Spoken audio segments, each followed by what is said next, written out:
Hello friends.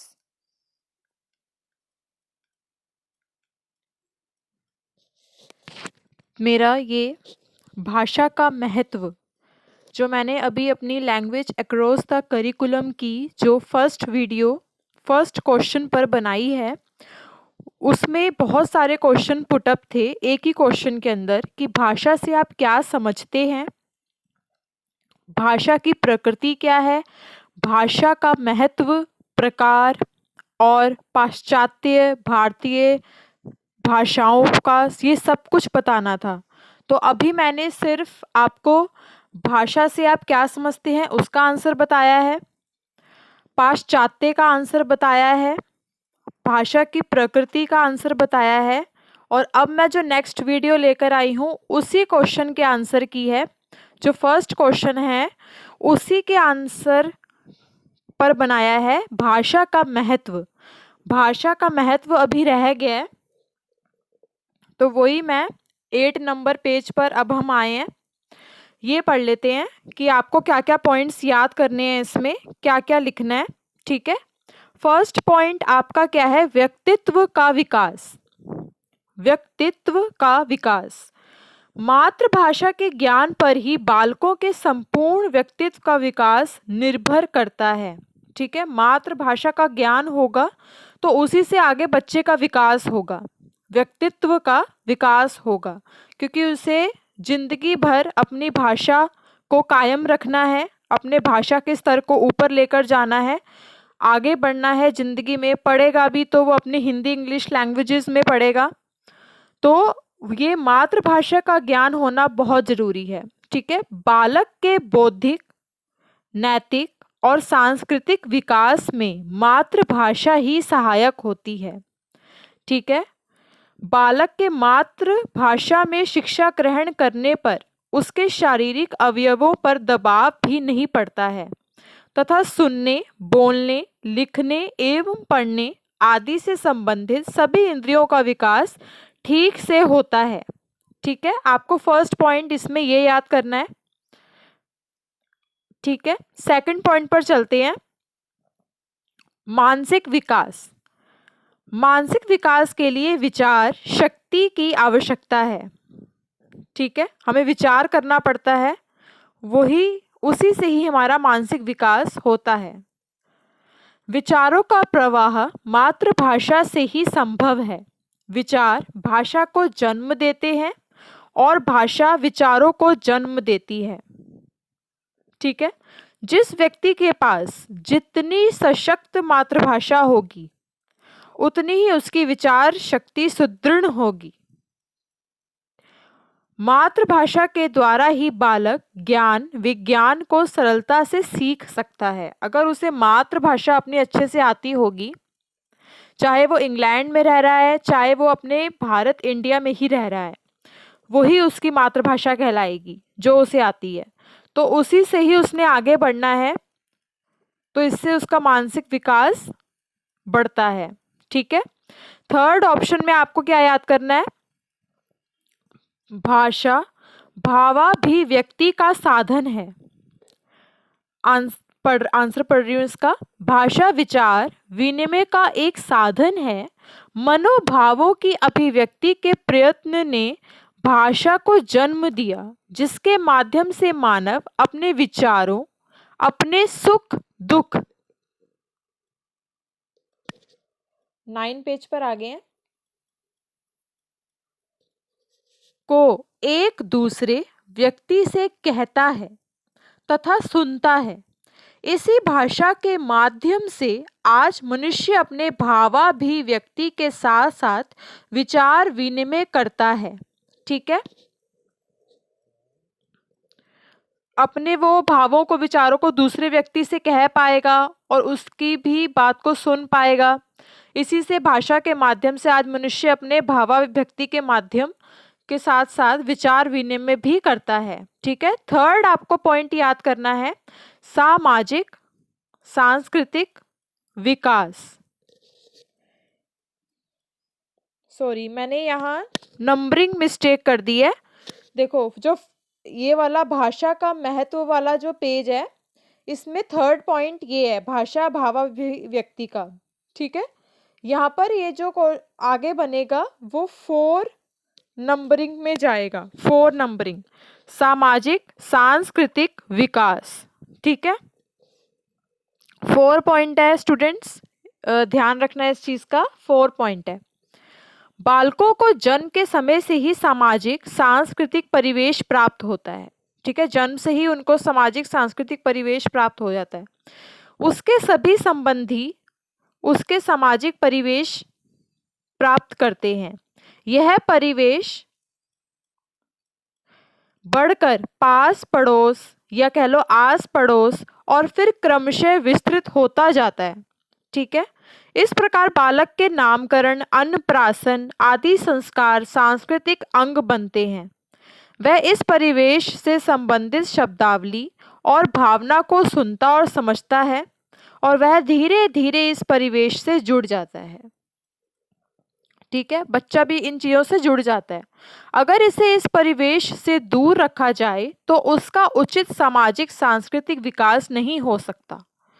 इन चीज़ों से अगर बच्चे को दूर रखा जाएगा, उसे अपनी संस्कृति नहीं पता, उसे यही नहीं पता कि समाज में क्या क्या होता है, तो वो तो इन चीज़ों से दूर रहने लगेगा और विकास नहीं हो पाएगा। ठीक है, 4th पॉइंट है। ठीक है, 5th पॉइंट, मातृभाषा और बालक का व्यावसायिक विकास।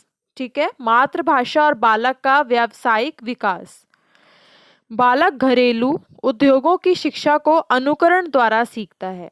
इस संदर्भ में वह अधिक से अधिक ज्ञान की प्राप्ति मातृभाषा के माध्यम द्वारा ही करता है।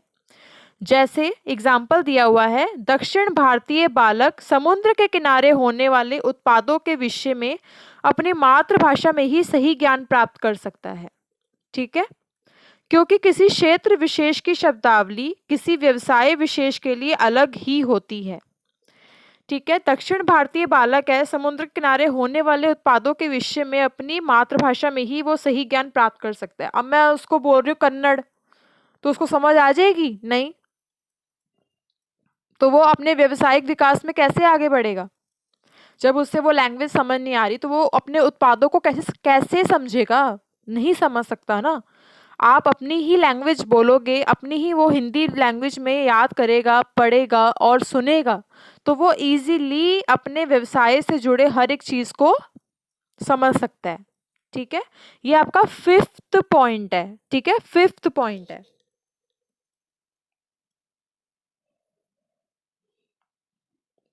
भारत में आजकल विभिन्न तकनीकी और कृषि संबंधी व्यवसायों की जानकारी और उनका ज्ञान अंग्रेजी में दिया जा रहा है। ठीक है, इस कारण मातृभाषा के अभाव में अधिक बच्चे इस ज्ञान का लाभ नहीं ले पा रहे हैं, क्योंकि हर बच्चे को अंग्रेजी तो आती ही नहीं है। आजकल क्या हो रहा है, कोई भी टेक्निक यूज़ हो रही है, कुछ भी सिखाया जा रहा है, कृषि से संबंधित व्यवसायों की जानकारी भी अगर दी जा रही है तो वो अंग्रेजी में ही बोला जाता है, अंग्रेजी भाषा को ही प्रेफर किया जाता है सबसे ज़्यादा। अब आ रही है बच्चे को, मैं अंग्रेजी बोल रही हूँ, चलो मैं ही किसी स्टूडेंट को पढ़ा रही हूँ, उस बेचारे को अंग्रेजी नहीं आती और मैं अंग्रेजी में अपना भाषण दे ही जा रही हूँ, तो क्या उस बच्चे को समझ आ जाएगा कि मैं उसे क्या समझाना चाह रही हूँ? नहीं ना, उसे तो हिंदी आती है बस, अंग्रेजी तो आती ही नहीं है। तो हम किसी पर जबरदस्ती ये चीजें नहीं लाद सकते। ठीक है,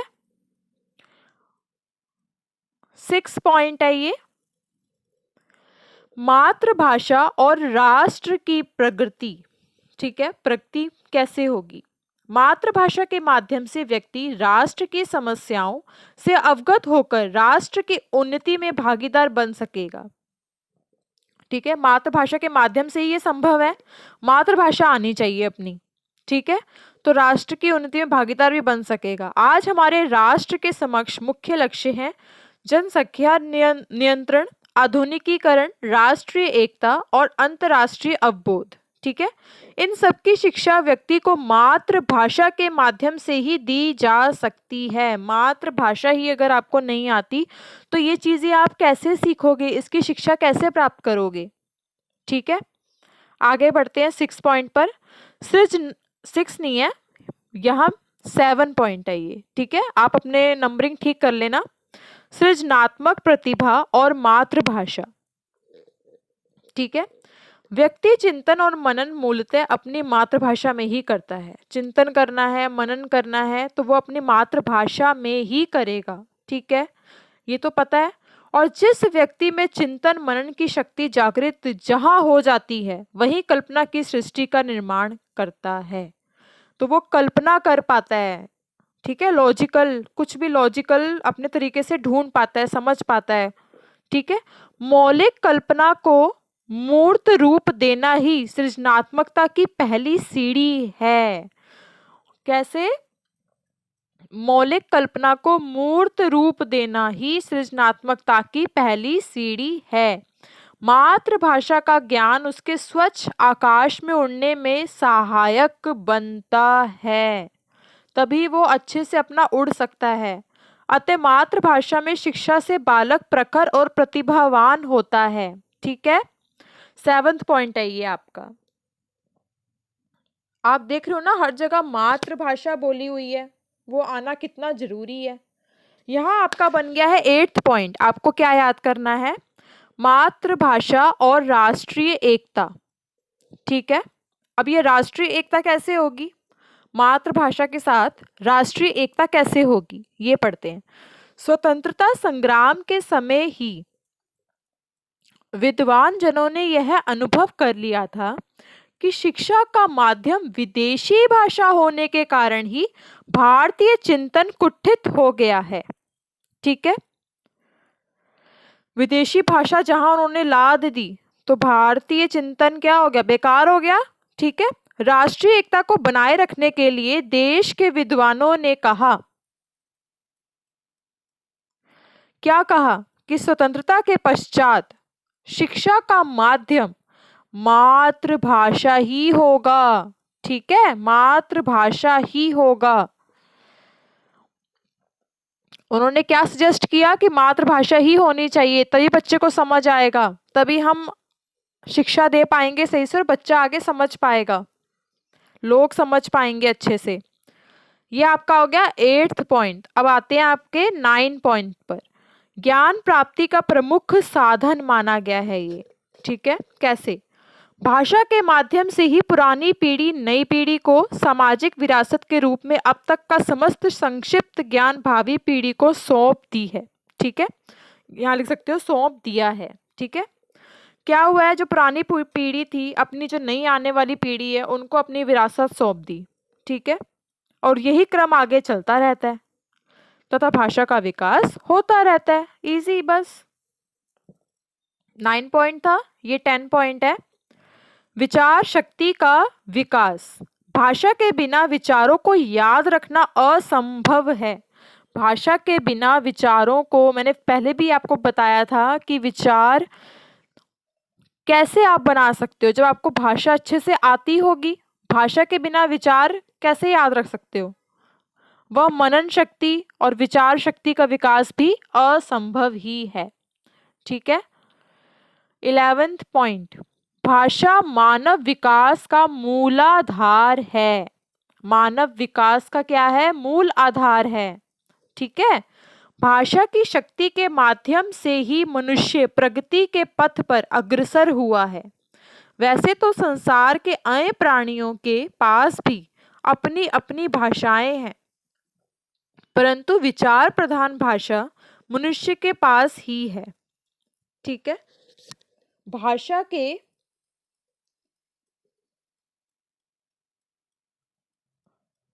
अच्छा, ये मैं आगे नेक्स्ट वीडियो में ही आपको आगे बताऊंगी। भाषा ये 11 पॉइंट है जो, वो मैं आपको अगली नेक्स्ट वीडियो में बताऊंगी। थोड़ा सा रह गया है, ठीक है, भाषा के बाद का। ठीक है, तो मैं वो उसमें भाषा का महत्व का नेक्स्ट वीडियो में अच्छे से, जो 1-2 पॉइंट्स रह गए होंगे, 1-2 लाइन सॉरी, तो वो मैं आपको बता दूंगी नेक्स्ट वीडियो में। ठीक है, अभी इतना ही आ पाया है यहाँ पर।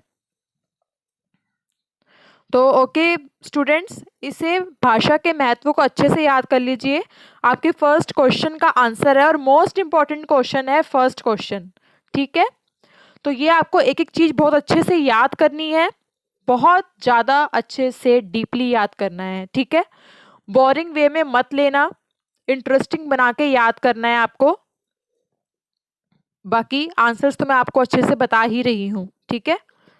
Okay, all the best friends, students, bye.